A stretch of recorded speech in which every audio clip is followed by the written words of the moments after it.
All right, hey 6th grade, it is time for us to get started with math.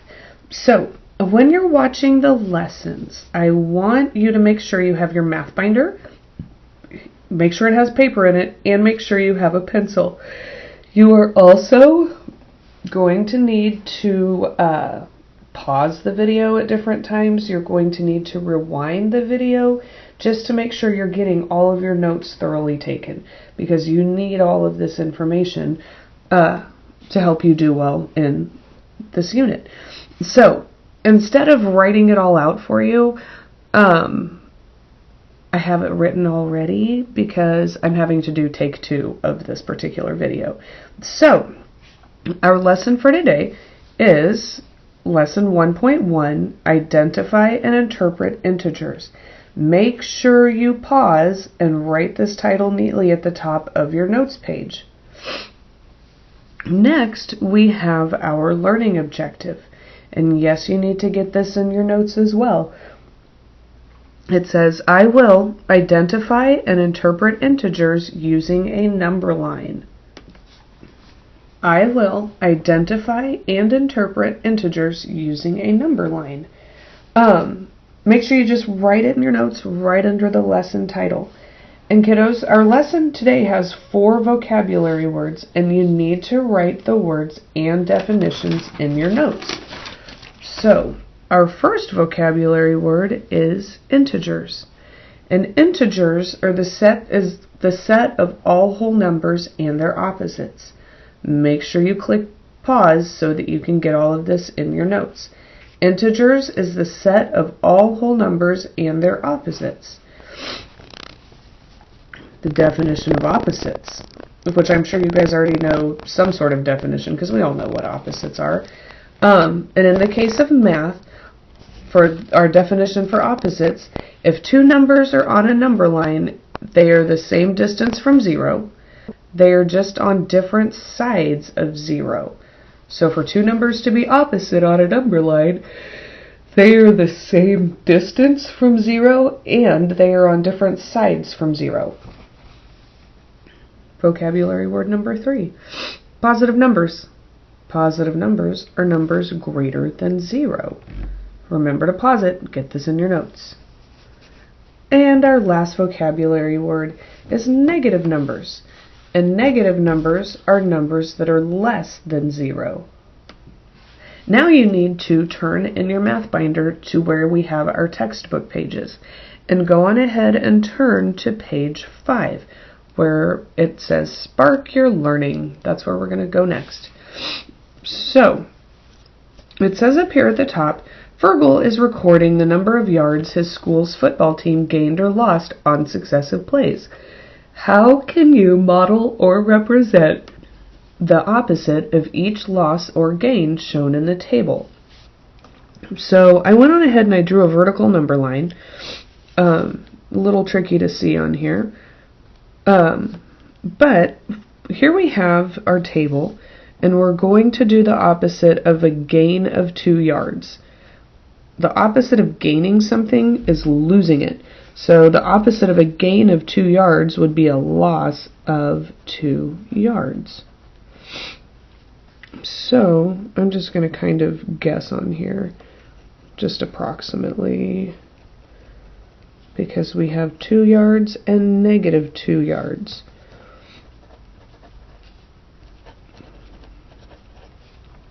The second example we have is a loss of 4 yards. The opposite of losing is gaining, so we'd have a gain of 4 yards. So here's our negative 4 yards on our number line. There's the opposite of gaining 4 yards, and then we'll connect the 2 together. I want you to pause the video and go on ahead and finish these last 3 on the table. Okay, here we are back to covering up all the writing I did before. So at the top here it says build understanding. Positive numbers can be written with or without a positive sign, just like this little plus right there, but they are usually written without it. That's part of invisible math. Negative numbers are always written with a negative sign. For a number to be negative, it always has to have a negative sign attached to it. So on a number line, here's our 0 in the middle. All the numbers to the right are considered positive integers. All the numbers to the left of the 0 are considered to be negative numbers.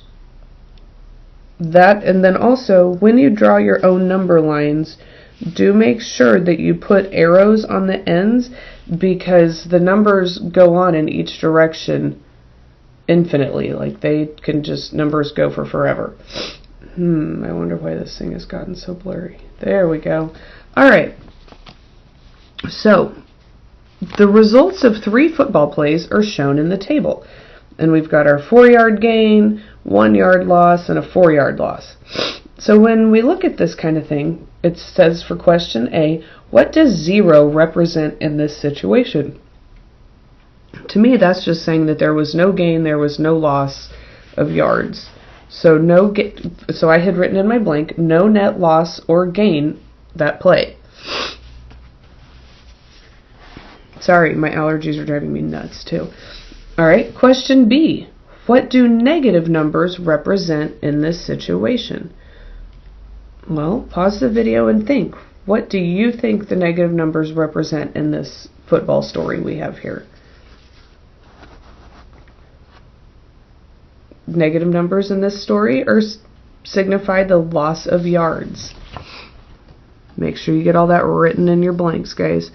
And C, what do positive numbers represent? And in the case of this football story and yards that Fergal is keeping track of, positive numbers represent gained yards. And then, for this bottom part here, it says to complete the number line, then graph each result from the table on the number line. So, the numbers to the right of 0 are positive, so we just have 1, 2, 3, 4, 5.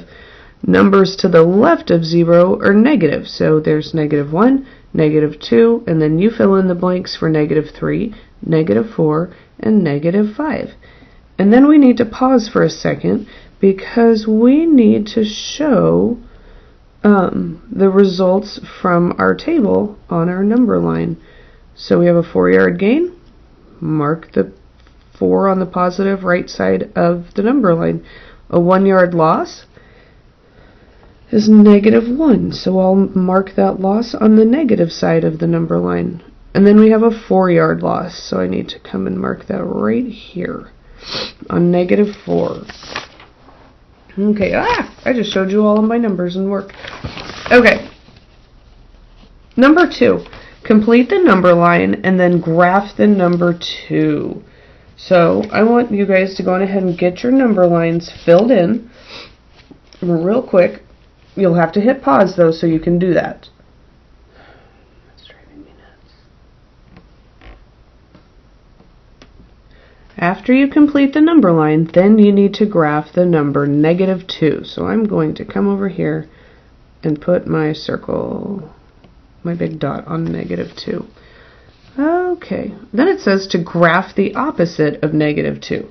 Well, I'm just going to pop over here to the positive side of my number line, and I'm going to go over 1, 2 places on the number line, and bam, graph the number +2. And so I need to write my explanation in the blank. -2 and 2 are the same distance from 0, but they're on different sides of 0. That's how I knew that +2 is the opposite of -2. Our next question, the integer of 3 is 3 units from 0 on the number line. Which integer is also 3 units from 0 on the number line? And how is this integer related to the integer 3?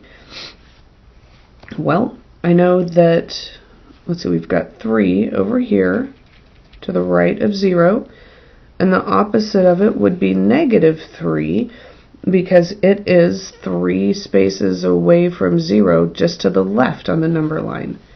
So I would write -3 to answer the first question, and then -3 is the opposite of 3. That is how the two numbers are related. C asks, how many units from 0 is 0 on the number line? What is the opposite of 0? And that one kind of sounds like a trick question, so I want you to think about it for a minute. Pause the video and write your own answer in there. Alright, so how many units from 0 is 0 on the number line? What is the opposite of 0? Well, 0 is 0 units from 0, and 0 is its own opposite. Question D. What is the opposite of the opposite of 5? This is written as negative sign, parentheses, minus negative 5, and parentheses, explain. We're going to talk through this one real quick, because if we have negative 5 inside the parentheses with another negative on the outside, and then we need to think about what is the opposite of 5. Well, the opposite of 5 is negative 5, and then the opposite of that is positive 5. So you just kind of have to think through it one step at a time. The morning temperature in a large city in Minnesota was recorded each day for 7 days. The temperatures recorded were negative 2 degrees Fahrenheit, 4 degrees, 0 degrees, 2 degrees Fahrenheit, negative 4 degrees, negative 7, and negative 10 degrees Fahrenheit. And I want you to go on ahead and graph those temperatures on the number line. Pause the video so you can do that. Next, we're asked the question, which pairs of temperatures are opposites, and how do you know? Well, I know that positive 2 and negative 2 are the same number of spaces from 0, so that's one of our sets of opposites. I also know that positive 4 and negative 4 are equal distance from 0, so I will include those in my little list here. Negative 2, positive 2, 4 degrees and negative 4. The numbers are the same distance from 0, but on opposite sides. Question C. What temperature would be the opposite of negative 7 degrees Fahrenheit? Explain. Pause the video, figure out what the opposite is of negative 7, and then how you would explain that. Question D. What would a point at 10 represent? So if we came up here and marked 10, that would represent 10 degrees in the positive direction. What is the opposite of 10? We've got another one of those tricky little guys. We have negative 10, so we would start with 10, and then we find the opposite of that. The opposite of 10 is negative 10, and then the opposite of negative 10 is positive 10. And question E. What does it mean for a temperature to be the opposite of another temperature? Well, what I wrote in the blank is that the two temperatures are the same number of degrees from 0, but they're on opposite sides of 0. So there you go. Now that we are done with our lesson, I want you to get onto HMH, our new math website, and get logged into our math program and do the check understanding that is assigned to you on there. Make sure you complete it and submit it. I need to be able to see how well you do or don't understand the lesson for today. So next up, head to the math website to check understanding, and I will see you all later. Bye.